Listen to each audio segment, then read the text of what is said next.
Hello, welcome back to Brand DIY. I'm Mark, and I have a very special guest with me today. Say hello, Mike. Hello.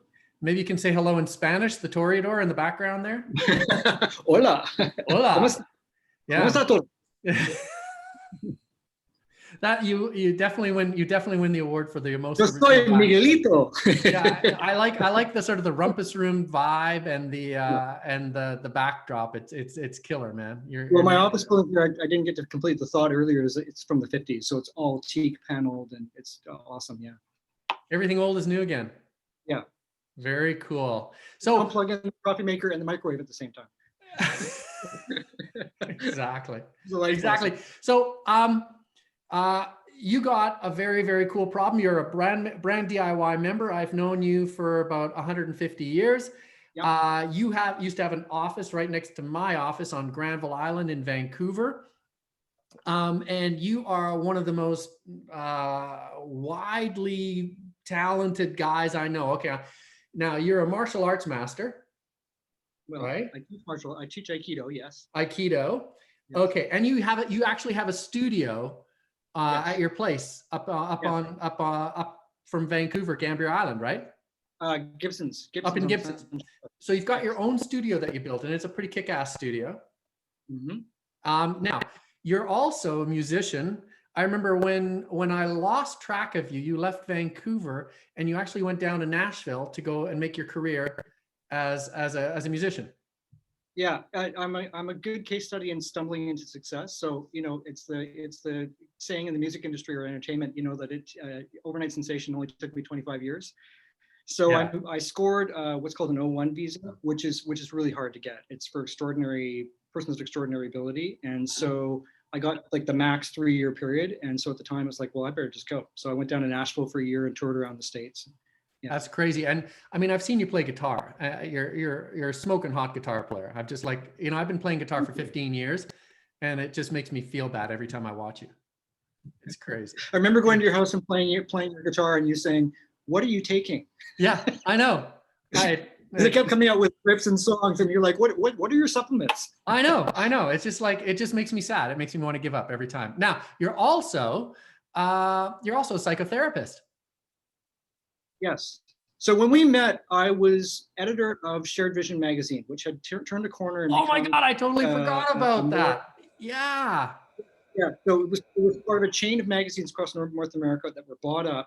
It was kind of a hippy dippy new age kind of newsprint magazine in Vancouver. And so they went all slick and we're trying to do this lifestyle, you know, kind of magazine. And you were brought in, I brought you in actually, or someone brought you in as a consultant. Mm-hmm. And that's how we first met. And my hiring at that time, because I've been out of journalism since my student days, was predicated on the fact that they wanted someone who was emblematic of the values of the magazine. So from that point forward, when I got my master's degree and then I eventually got my PhD last year, it's all about trying to do that with my life, is integrate all my interests into my business model. And so that's what we're talking about today, is to kind of bring the Aikido and the therapy and the public performing side of me into focus as a public persona and monetize that. Yeah, well, that should be, how hard could it be? I want to solve a smaller problem because otherwise it's going to be way too hard. I see this is a show like Law and Order where we have to solve the crime inside of 30 minutes. Yeah, but I think you're also going to out me today, aren't you? I'm going to out you. Yes. So now you just finished a massive book. And you just got your doctorate in psychology. And so tell us about this massive book. Yeah. What? Sorry, my doctorate wasn't in psychology, it was in philosophy of education. Oh, I see. Okay. I thought it was in psychology, but you just published a big book. Tell us about the big book.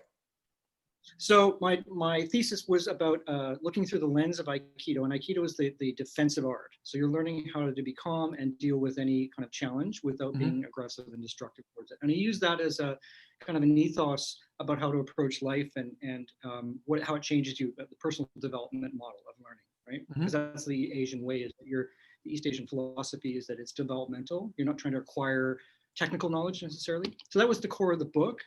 Which got picked up by Palgrave Macmillan, which is a subsidiary of Springer. So it's one of the biggest publishers in the world. You know, the problem with academic books and having written it to get the doctorate is it's a completely different audience, Mm-hmm. you know. And although a lot of people really enjoy the book, it is quite obtuse for a lot of people because it's technical and theoretical. So I've in the process of that, of course, you've got your second and third book already in the back of your mind, which is more of a wider audience and more direct message. And that's where I'm heading. So what you want to do? So that book is called. Oh, sorry. Go ahead. No, it's okay. You want to put out another book? Well, that I do. Yes, I'm currently getting underway writing that book. Yes. And that book is going to be called.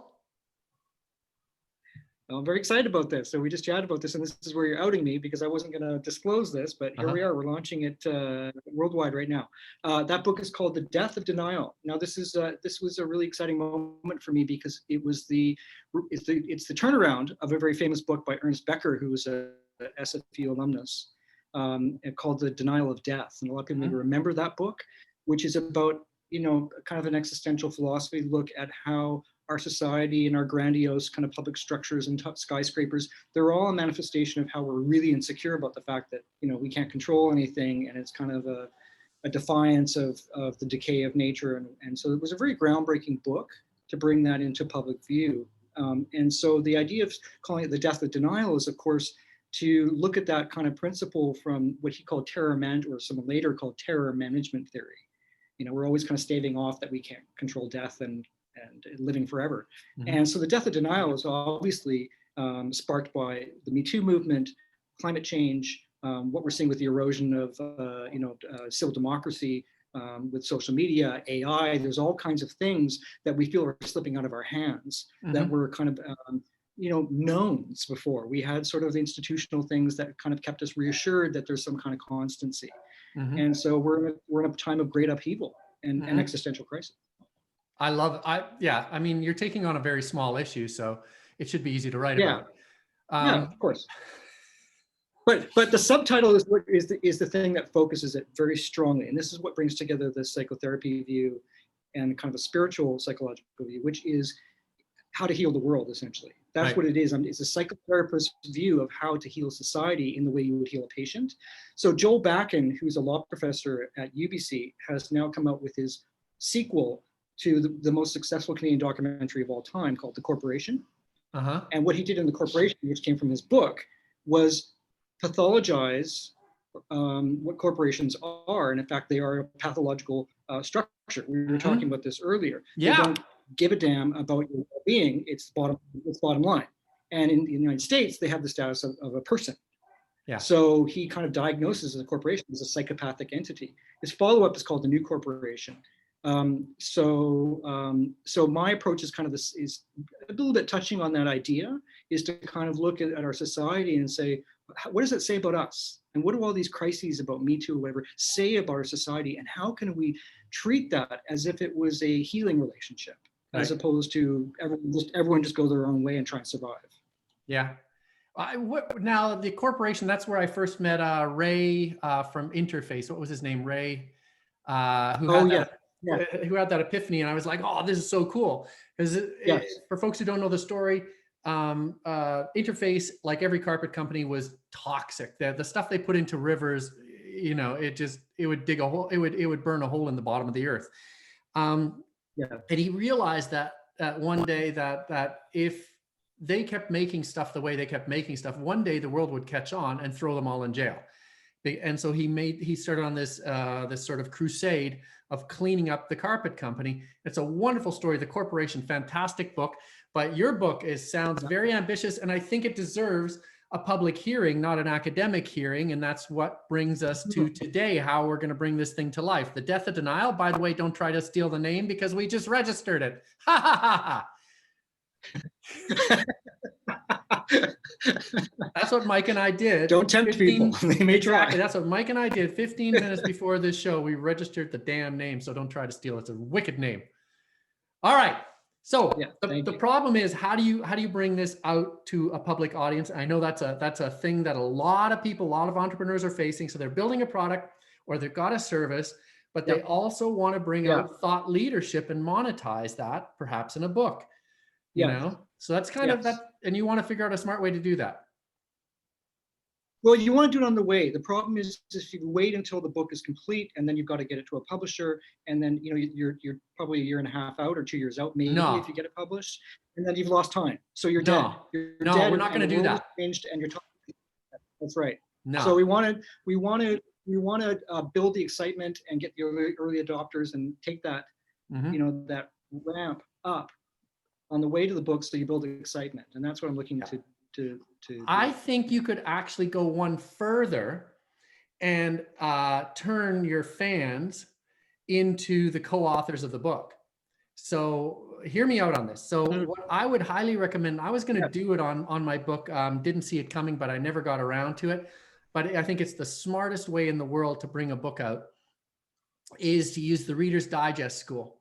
And Reader's Digest, they would release novels chapter by chapter. And, Vanity Fair does it as well. So what happens is you release a chapter of a book to an audience like the Vanity Fair audience, and people get excited about it because you're Truman Capote or somebody famous. And then they start getting excited about it, and they know the book's on the horizon. They get another chapter. So this can go on for 12 chapters. This can go on for a year. And every time around, they're starting to wait and get excited about the next chapter of the book. And then when the book actually comes out, this model.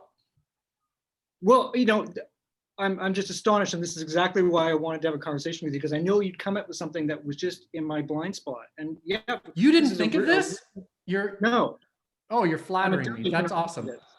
Yeah, because this is what the New York Times does. This is like all kinds of books do this. Yeah. And they build an audience, and they keep you. I don't know what the marketing principle is, but it's kind of the dangling the bait in front of you, like you're waiting for the next release, right? So you build anticipation.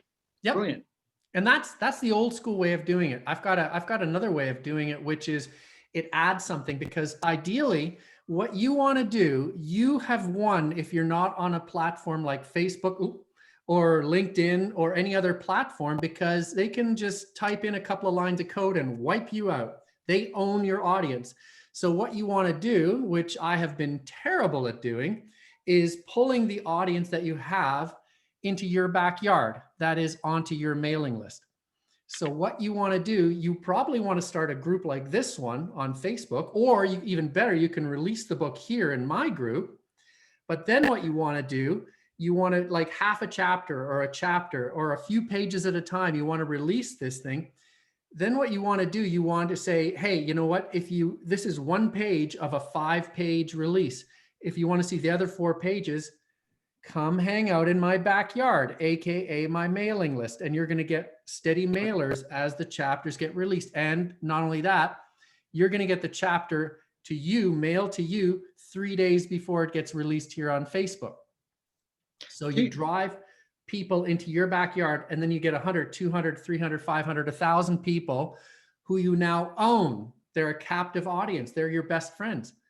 So that's the first step. So, that's the second step. First step is the psychology of releasing bit by bit. The second step is you can release it in a public space, because you probably have 1 million friends on Facebook or LinkedIn or wherever you want to release it. So it's easy to appeal to them, but quickly give them a reason to hang out in your backyard, not in Mark Zuckerberg's backyard, because Mark Zuckerberg doesn't care about you. Now I have a question for you. Yes. Do people make the mistake at the stage 2 of trying to monetize that and losing and turning people off? Because, for example, I've got a podcast on Podbean, and they've got a patron thing, and I've just set that up. So that's their example, is like, you'll get a special preview or whatever if you sign up for $1 a month. But that seems to me, if I do it with this, you kill it, because all of a sudden you've created a barrier for people. Yep. It's like it's a paywall. It's basically a paywall. Yeah. The attitude has to be give, build trust in yourself and in your product.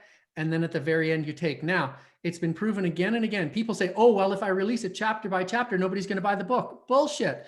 They will all buy the book. In fact, if you package the book, buy 5 for the price of 6, or buy 5 for the price of 4, they will buy 5, because now they have already seen the book and they want to hold it. They want to have it. Plus, it's reciprocity. They owe you because you gave them the book for free. Now they owe you by buying a copy. Mm-hmm. Now, if they don't like the book, they're not going to buy it anyway. But if they do like the book, they will buy it, and they'll probably buy 3 copies instead of 2 or 1. So what are your thoughts about with that model then, in terms of a publisher? You know, if I got a connection to a major publisher, does that tie me up in the same way that Facebook would in terms of owning content or blocking me serializing chapters and these kind of things? How many chapters in the book? I'm going to keep it, 10? try and keep it short. So let's say 6. 6. All right, you got 6 months to worry about that. Right. What I would do, I would self-publish through Amazon. I would self-publish through Amazon because they've got a brilliant platform. They have brilliant editors. I worked with someone that they gave me basically for a nickel on the dollar, and they've got the biggest platform in the world for releasing stuff. So I would self-publish. I'd get a good designer to make it look tasty, but that's the Dave Matthews model. So yeah. way back in the 90s, Dave Matthews was they were touring around their region and doing keg parties and stuff like that. And they got so big that Warner's came knocking and they wrote their own deal because they already had 100,000 fans or sold 100,000 records. So that's the build it and they'll come model if you need to. Yeah, I would self-publish. I think it's easier, less painful. If you've sold 1 million copies, then the publishers will come knocking. And if you don't sell 1 million copies, well, who cares? Then you don't have the pain of publishers. But the brilliant thing also that I really like about releasing chapters and serializing it, apart from the marketing or branding point of view, is you get your book written. This was how I did my PhD thesis. When someone told me that you can write papers, because you have in North America, we have to go through coursework. In Europe, they just write a thesis, right? And so I took that approach and went, oh, that's the only way I'm gonna get through this is if I have one chunk at a time, and then I can stitch those together and make a dissertation. So this is really appealing to me because it takes that huge Sisyphean task of like, first I gotta create this big rock and then I gotta push it up the effing hill. Oh, you're gonna like what I have to say better now. So step 3 is you invite people to co-write it with you. The biggest problem we all have is that we write and we write into a void. It's like playing squash against a curtain. No matter how hard you hit the ball, it never comes back. So what every writer needs, even if they don't like it, is feedback from their fans going, that word is too big. This sentence is too weird. I don't get the bridge that you made. Oh, wait a minute. You just skipped around. And what you want to do is say, if you join me in my backyard on my mailing list, I am going to be sending out not only the next chapter, but I'm going to be inviting you to edit the chapter. And so you, my best 500 friends, are now co-authors of the book. And then, hold on, wait for it. Then what you're going to do is what Seth Godin did in this book called This is Marketing. I'm going to take the first 100 people who helped and put their pictures in the dust jacket. So these are all the people that gave Seth Godin feedback on his book. Wow, that's amazing. And you know what? The thing is, if you build a book based on the feedback of people who are the readers of the book, you know you're going to be building a book that a lot more people want to read. That's the model of financing of independent financing of film, where you see at the end of the credits, it's like contributors, right? And you get a list of credits and people, it's a buy-in. Right. And then what you do, each of these people, like the folks at Brand DIY Group, there's going to be a lot of people with superpowers. You might have seen it when we did this sort of the soap company. I said, folks, I need people to raise their hands. Suddenly we had half a dozen people with superpowers. So you're writing your book and you're going, folks, you've been with me for the last 5.5 chapters. I'm about to release the book on Amazon. Thank you so much for co-editing with me. The first 100 of you are all going to have your little snapshots on the inside dust cover or whatever your name's mentioned. Now, I really need your help. Is anybody a PR person? Is anybody an agent? Is anybody a this? Is anybody that? Can you help me get this thing out to the world? How can you help me? And the thing is, people want to help. I've discovered that with Brand DIY Group. Folks love to help. They just do. And it's like Linux, you know, the software system. They, because of pride, they want to do good, you know. Yeah. And when you're somebody who's been giving into the community, like say, you know, I get my connections in Nashville, I get posts because people are in the United States that they are fundraising for so-and-so who's got cancer. They're a well-known community like figure, a musician who's played with lots of people. They're loved. There's love there. And so people are happy to give. When you get these kind of like, out of the blue appeals for like my cancer treatment, people are like, I don't know you, I don't care. So it's that trust component and paired with giving something over and over again is magic. Yeah. I think it'll work like a goddamn. And, I think you write this thing, chapter by chapter, you can put it into Amazon when it gets close to finished or when it's fairly finished. You work with their editor, but at the same time, you can still be collecting feedback, and then you start collecting your army of people who are going to launch this thing with you. You put it on your landing page and you make it easy for them to steer people, their friends, to you. And suddenly they have got a book that they helped write and they're out there selling it for you. I think it's a wonderful way to get mass appeal for $0. It's interesting because it's a difference between scarcity and exclusivity. And scarcity is, you got to buy the book and it costs $50 and that's it because we own it. The distribution channel. That's the big publisher model. And we just assume that enough people are going to want it and we'll throw a bunch of money and see if the people will buy it. But the exclusivity and builds the trust, right? Yeah. And I also think, you're a smart guy and you're a good writer. I think this whole idea of abundance, hey, I'm just putting it out there. I got lots of ideas. I'm going to put it out there and I'm going to have you guys just, hey, spread it around to your friends. I don't give a shit. Have them all join my mailing list. And suddenly you've got 500, 600, 1,000 people on your mailing list. That's a real number. And especially if they're engaged, they didn't just sign up because they read a blog post, So there you go. Like what you're doing with this big conversation, and you're lighting a fire for people that, your conversations about marketing might have been two guys in a room like this or a group of people, but you're starting a much bigger conversation and making people aware that they have a lot more to offer than they thought they did. Yeah, it's fun. We all have time, even though we're busy people, but we all have time and we want to help other folks, because I think if nothing else, COVID has helped us discover that we want to help other folks. And I love the theme of this book, the whole, the death of denial. Like, first of all, can't steal the name because we registered it. But the death of denial, it sort of intrigues me. I'm going like, hey, where is this going to go? And if you talk about healing the world, holy shit, you're at the confluence of a very, very big thing. So you got to get moving on this. And this might be a way to get you off your ass and writing it. It absolutely will. And if anything, apart from all the brilliant suggestions you made today, if one thing stands out, that's the one, because it's daunting. I'm a full-time professional. I have a solo practice. And, for someone who's got many hats as an individual like I do, to try and do podcast, like, we were just talking about, you've got limited time because there's a lot of work that goes into a podcast, or even just doing a video. You got to get your content together and get, your messaging and all that kind of stuff, plus all the technical side of it. So it's, in some ways it's necessary, but it's a big distraction from writing. Yeah, I hear you. Yeah. And that's all the time we got. Now, I'm going to reach out to you. If you're missing some skill sets, we got a whole bunch of talented people in the Brand DIY group. Put your hand up and say, I need somebody to build a landing page. I need somebody to do this, to do that. We got a lot of great designers absolutely in the group now, and a lot of folks who work in digital. I think the key thing here would be a website, because we just registered it, and just drive everything there, because there's a point of presence. Yeah. Well, I would recommend Chris Burge at Be West, BWEST. They're the guys. They did my SEO. They sorted my website out. And what's the company called? Be West, BWEST.ca, I think. And his name is Chris, BURDGE. And he's really good. Excellent. All right, I got to jump off.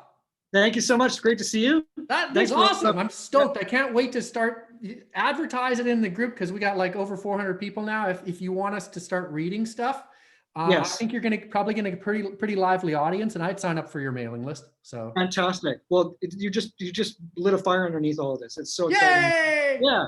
Go team. All right, I got to go. See ya. All right. Bye, everybody. Bye.